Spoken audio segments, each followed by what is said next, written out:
amigos da Ortoprete, nos antecipando ao Dia Mundial da Conscientização do Autismo, que será no próximo dia 2 de abril, eu não poderia trazer outra autoridade que a doutora Letícia Prazer Cardoso, estar aqui hoje. Muito obrigada pelo convite. que é uma querida especialista em odontopediatria e atendimento de pacientes especiais, pós-graduanda em ortodontia. Mas eu gostaria que você, Letícia, se apresentasse e além de falar um pouco mais da sua formação, que é muito rica, apesar de tão jovem, contar como você se apaixonou por essa área assim tão desafiadora, acredito, mas cheia de amor.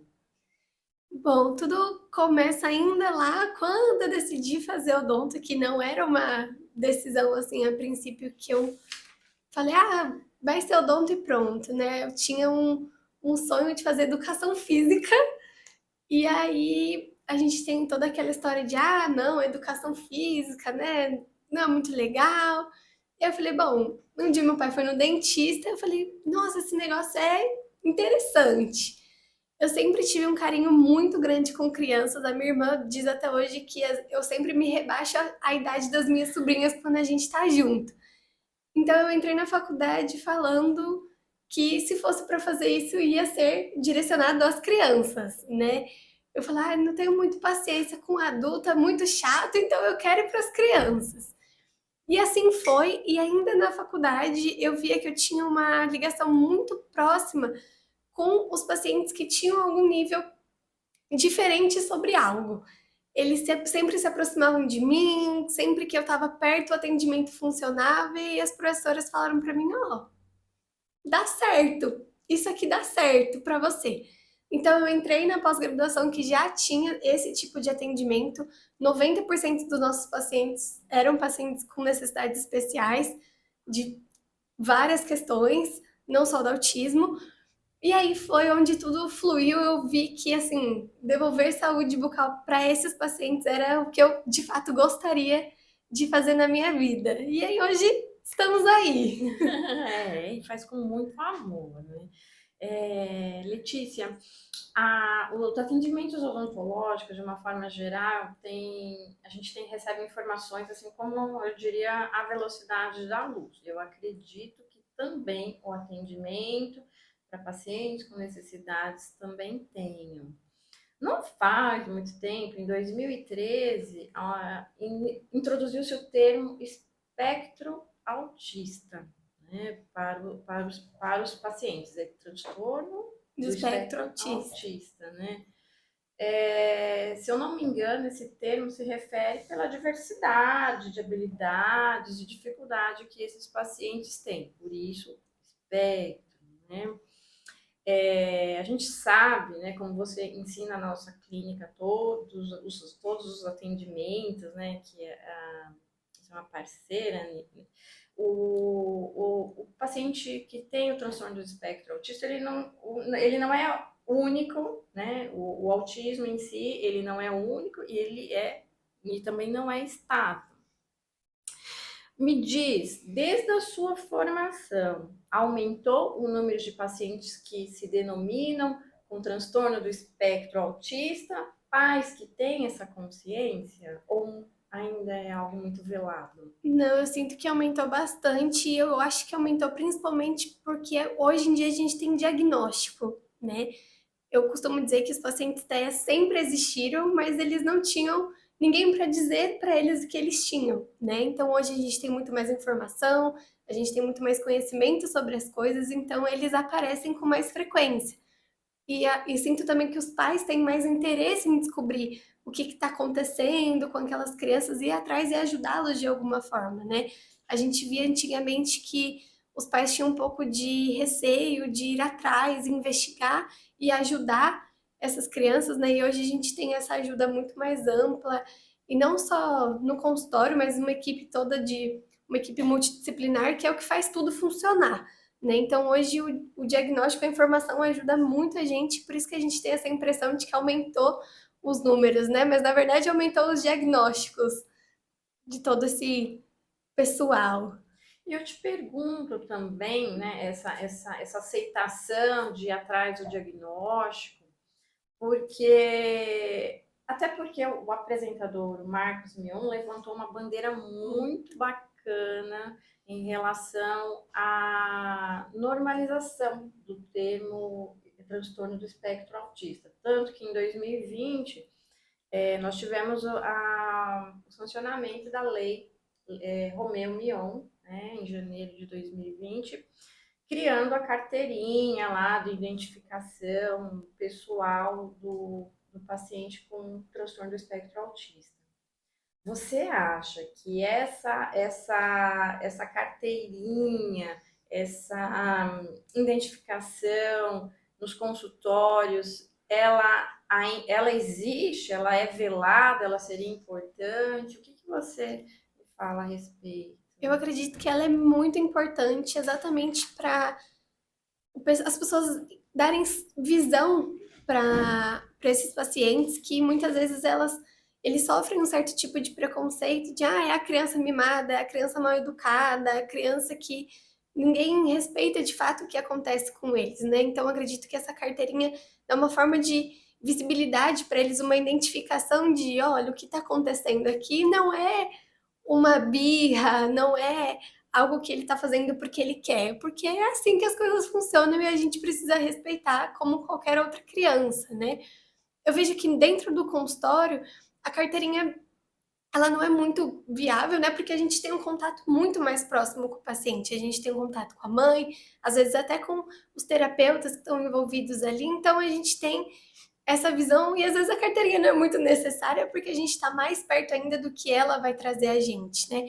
Mas eu acredito que na sociedade em si é muito importante. A gente vê até uma banalização às vezes daquelas fitinhas que eles estão usando, né? Muitas pessoas acabam usando a fitinha do autismo, do girassol, né? Que a gente vê por aí de uma forma que não é o uso certo. Você vê que as pessoas que não têm esse comprometimento não tem relação com esse tema acabam usando e é um assunto muito importante. Inclusive, não usem sem que vocês tenham, que vocês façam parte desse movimento, porque é uma forma de identificação deles, né?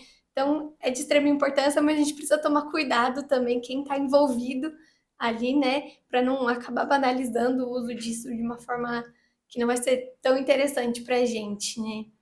Até porque o paciente com TEA, né, um transtorno do espectro autista, ele não é fácil de se visualizar, né? Você não vai encontrar com ele na sala de espera e vai falar, olha, eu tenho que dar prioridade de atendimento, a fila, né?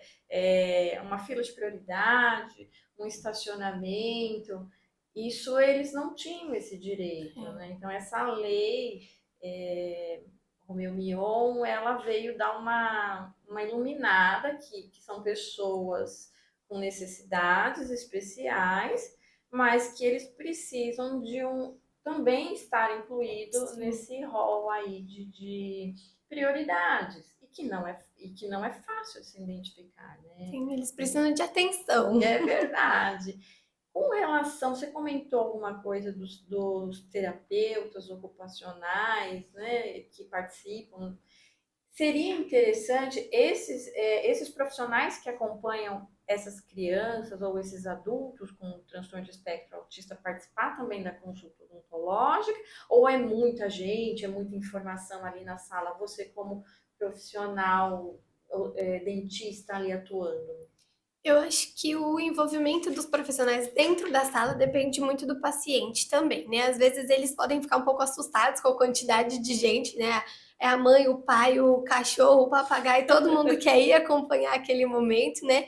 Para mim não tem problema nenhum, eu acho uma felicidade, quanto mais gente melhor, mas eu acredito que o acompanhamento deles é muito importante quando a gente está tratando de um todo, né? Então, lá na TO, ela incentivar o sensorial, que é o que ele vai sentir no consultório, a fono ajudar nas expressões, ele se comunicar, e a gente trazer todo esse trabalho para dentro do consultório e a consulta conseguir fluir de uma forma melhor, né? Eu acho imprescindível, vejo alguns pacientes que têm esse acompanhamento que, conforme vai passando, a consulta melhora mais ainda, né? Eles conseguem se comunicar da forma deles, a gente vai respeitando os limites, o toque, a luva, né? Às vezes o toque é um pouco sensível para eles, a gente vai entendendo. Então, o trabalho de todo mundo junto é fundamental. Bacana, Letícia. A gente já conversou também há alguns minutinhos que o diagnóstico do paciente com transtorno do espectro do autismo, ele não tem um exame específico, né? Ele é basicamente baseado na análise do psicólogo, do psiquiatra, comportamental e relato de pais e cuidadores. Teve algum caso que você teve que já orientar o pai de procurar investigar mais em relação ao comportamento que você notou na cadeira? Eu costumo dizer que a gente tem uma relação ali entre paciente e dentista sempre muito próxima, né? Eu sinto que eles pegam uma confiança na gente que às vezes nem dos pais ele tem tanto assim, né, de se abrir em algumas questões. E eu já percebi algumas questões comportamentais, assim, de pacientes. E aí eu relato aos pais, ó, como que é no dia a dia, como que funciona na escola, para a gente entender se aquilo é um comportamento de vida da criança ou se tem de fato algo acontecendo ali diferente e que às vezes os pais não estão vendo, né? A gente se comportar com um dentista na escola não é a mesma coisa que a gente se comporta com os pais, às vezes eles não enxergam mesmo e tá tudo bem, né? Então, alguns casos já observei alguns comportamentos um pouco diferentes e conversando com os pais, a gente aconselha, ó, vamos até um psicólogo, um neuro, entender o que pode estar acontecendo e a gente ajudar ele da melhor forma possível, né? É importante ressaltar isso que o diagnóstico não é só um nome, um termo, mas é uma ajuda mesmo para que aquela criança tenha a melhor qualidade de vida possível em todos os âmbitos ali, né? Hum, existe dentro do universo graus de severidade, vamos dizer assim. E não é baseado no achismo, né? Existe uma classificação através do manual de diagnóstico estatístico de transtornos mentais da Academia Americana, se eu não me engano, de Psiquiatria. Existe o grau leve, o grau moderado e o grau severo. Não, a gente nunca pode assim falar, acho que né? Existe um porquê de cada paciente ter as suas particularidades, por isso aí o termo espectro, né? Quando um paciente seu, uma criança, um adolescente, um adulto dentro do espectro autista, ele tem uma hipersensibilidade às luzes, à luva, como você comentou, aquele excesso de informação, porque o seu consultório é bem colorido, né? Muito bonito. Você procura personalizar com a musiquinha que ele gosta. Como é que você lida transformar esse excesso de informações que o lúdico e muito alegre que você trabalha para o paciente que é mais hipersensível? Como é que você torna esse ambiente menos hostil, Letícia? Eu acho que o ponto principal é fazer ele conhecer, né? É natural do ser humano que a gente tenha medo do desconhecido. E é natural que a gente tenha medo do dentista, já de uma forma tradicional, assim, a gente tem esse conceito de, ai meu Deus, vou ter que ir no dentista, né? Então, aquele momento ali, o lúdico, é tudo pra gente ajudar, mas a gente sabe que informações demais também são uma questão para eles, né? Então, eu sempre peço para os pais, a gente tem anamnese para entender o que, que aquele paciente gosta, o que, que ele não gosta, o que, que é do agrado dele, o que, que vai fazer ele não se sentir tão confortável, né? E eu tento gerar essa primeira proximidade sempre indo ao encontro deles, não eles indo ao meu encontro, né? Eu encontrando eles ainda lá na recepção, a gente tem um contato mais próximo, entender as relações ali, né? Eu me apresentar. O importante é sempre que a gente esteja no nível deles, né? Pra gente não impor uma autoridade ali. Então, eu sempre me abaixo, converso com eles, me apresento. E aí a gente vai lá, digo que é pra gente assistir um desenho, algo que ele gosta, né? E aos poucos a gente vai desenvolvendo aquele momento. É importante que a gente não espere que ele sente na cadeira, abra a boca e pronto, a gente vai fazer o que precisa ser feito, né? Então é toda um processo que vai desde, a gente vai sentar aqui e assistir um desenho, a cadeira ele vai ver primeiro a cadeira que deita e levanta, depois ele senta na cadeira que deita e levanta, e ele sente o toque do espelho, ele vai sentir, todo mundo ali vai participar, às vezes a gente vai olhar a boca da mãe, a boca do pai, a boca do jacaré que tá lá, até a gente conseguir alcançar ele, para ele entender que tá tudo bem ele estar ali, ele se sentir mais confortável, né?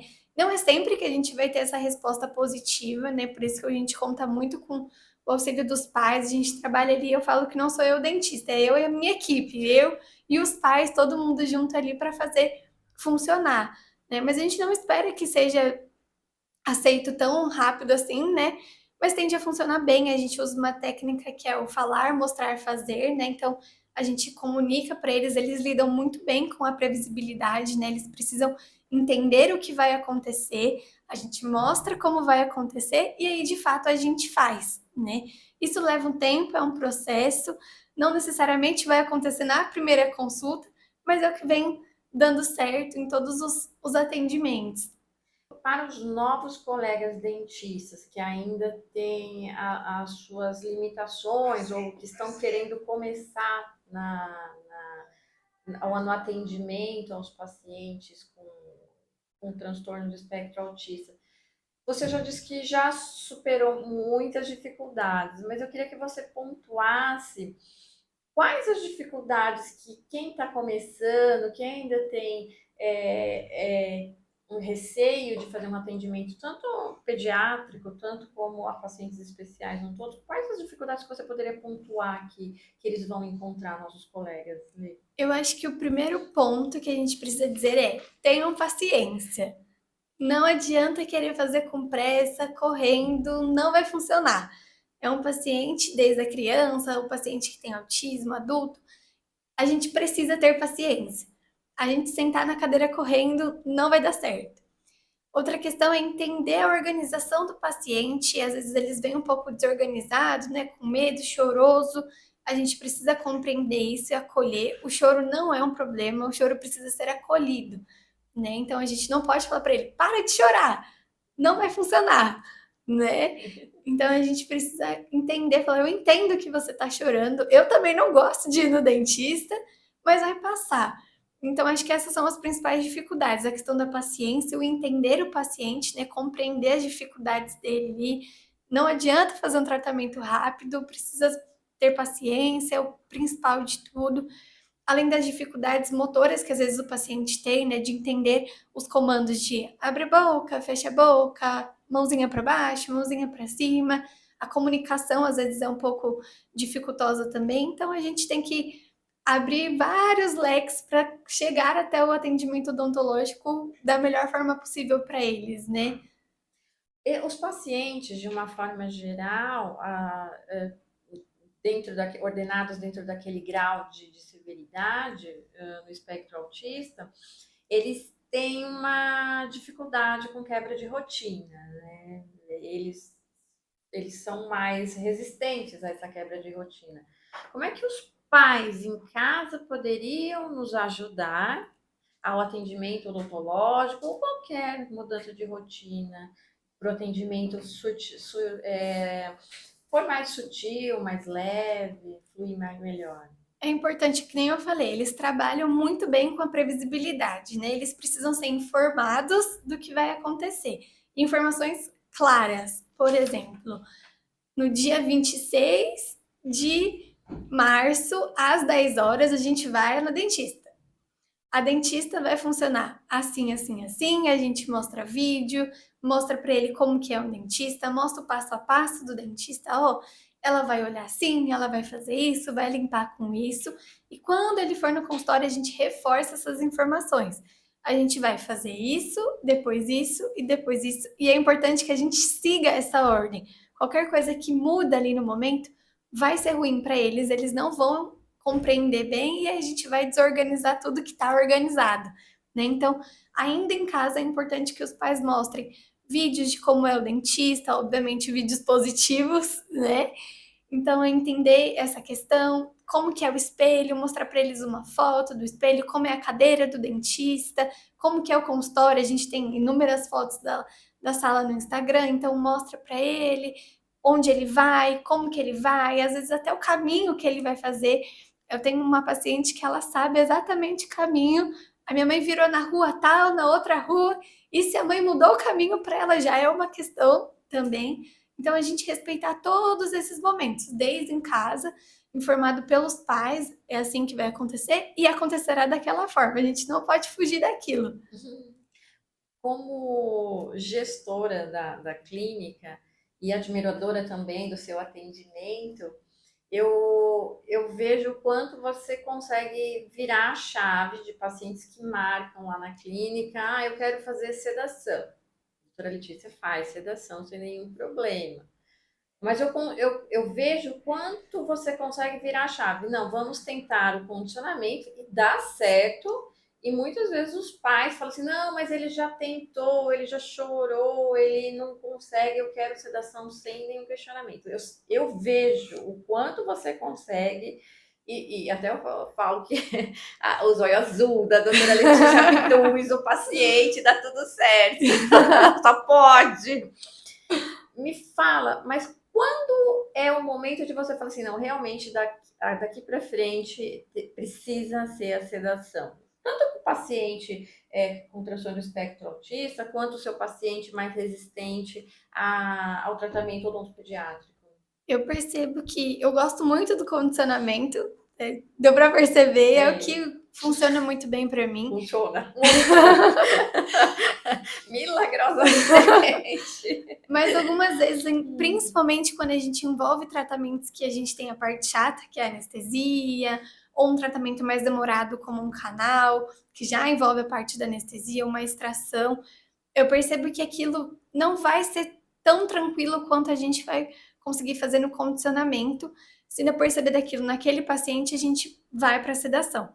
E às vezes pensa assim, né? Ah, mas a gente consegue condicionar também a questão da anestesia? Eu falei, a gente consegue. A gente aos pouquinhos vai tendo tempo, mas a gente veio de uma criança que já tá com medo, já foi em outros dentistas, já não teve uma experiência muito boa, às vezes a gente vai preferir a sedação para que ela continue tendo experiências positivas, né? Se a gente vai lá, ele tem muito. A pergunta que eu sempre faço: como que é para tirar sangue? Ele chora muito? Ele é tranquilo no ambiente hospitalar? Se a resposta já é negativa aí, a gente pode ir para o lado da sedação para que ele fique mais seguro, né? A sedação, o objetivo não é vamos apagar o paciente e a gente faz o que a gente precisa fazer, né? Na verdade, não, é a gente dar conforto para ele e para que ele se sinta confiante em voltar. Se ele já tem uma confiança em mim, a gente trabalhou bem. E aí, num dia que eu falei que vai dar tudo certo, veio lá a picadinha ruim, o gosto ruim, tudo ruim, vai ter que ficar com a boca aberta, eu acabo perdendo essa confiança, né? Então, pra gente não perder esse vínculo, às vezes a gente precisa da sedação e a gente inventa uma história lá que dá super certo e a gente continua com aquele paciente confiando na gente da melhor forma possível e ele nem vai lembrar muito bem da parte chata do que aconteceu ali, né?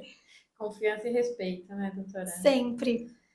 E em relação à boca, você me pode assim, me relatar algum transtorno bucal, alguma maloclusão específica dos pacientes com transtorno no espectro autista ou não?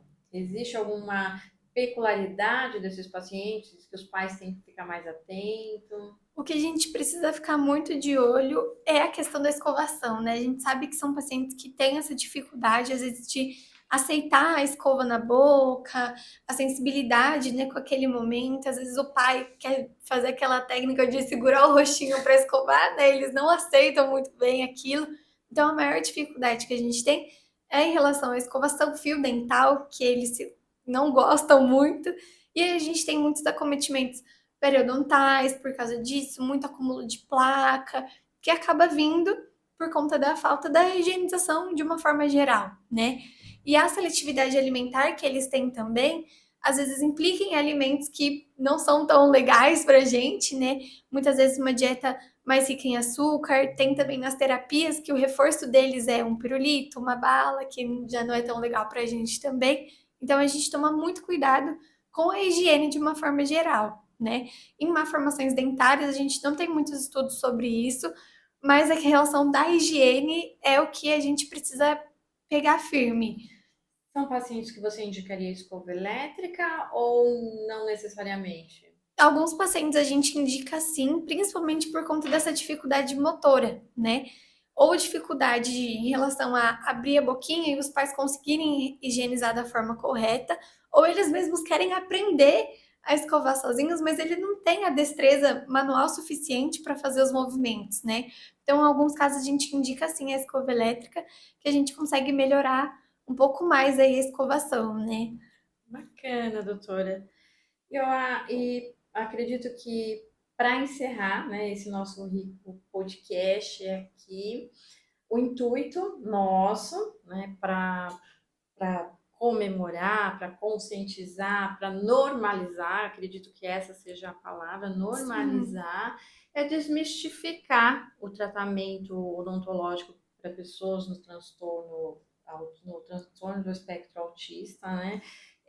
Acredito pela troca aqui de informações que você me deu, é o mais do mesmo: prevenção, sim. respeito, acolhimento, independente se o paciente tem alguma necessidade especial ou não, o dentista ele tem que ir além da capacidade técnica, ele tem que abraçar as angústias, os medos que Sim. qualquer pessoa tem, você tem, eu tenho. Se eu tiver que fazer um canal, se eu tiver que Nem extrair, me fale. gente, vai ter medo, não é? Com certeza. E acredito que é a prevenção, higienização, respeito, o mais do mesmo básico que funciona. Agradeço demais a sua presença. Eu que agradeço pelo convite. Eu vou pedir para você deixar suas considerações finais, suas redes sociais.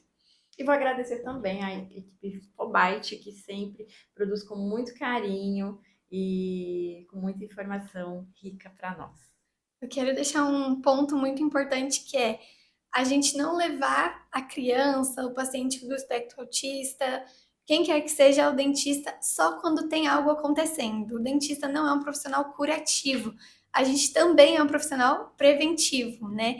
Isso funciona muito bem. A prevenção é o melhor caminho para que a gente consiga condicionar essas crianças da melhor forma possível. O dentista fica mais legal quando a gente vai buscando a prevenção, né? Muito melhor do que a gente ter que fazer uma restauração, um canal, uma extração. Então, a prevenção é o ponto de partida inicial. Então, não é porque o seu filho não tem nada que ele não precisa ir ao dentista. Não ter nada é ótimo, mas para a gente é melhor ainda, que é o trabalho que eu particularmente gosto muito de fazer, que é o brincar, o assistir o desenho junto, e a gente vê que de fato não tem nada acontecendo, né? E fica muito mais fácil deles aceitarem a vivência ali com um dentista, né? Agradeço demais estar aqui hoje. Muito obrigada pelo convite. Obrigada, meninos. Foi muito especial para mim. Se quiserem, minha rede social é o doutora.leticiacardoso e estaremos sempre juntos na Ortoprete. Sempre que precisar, estamos por aí. Obrigada, obrigada, obrigada. Até a próxima!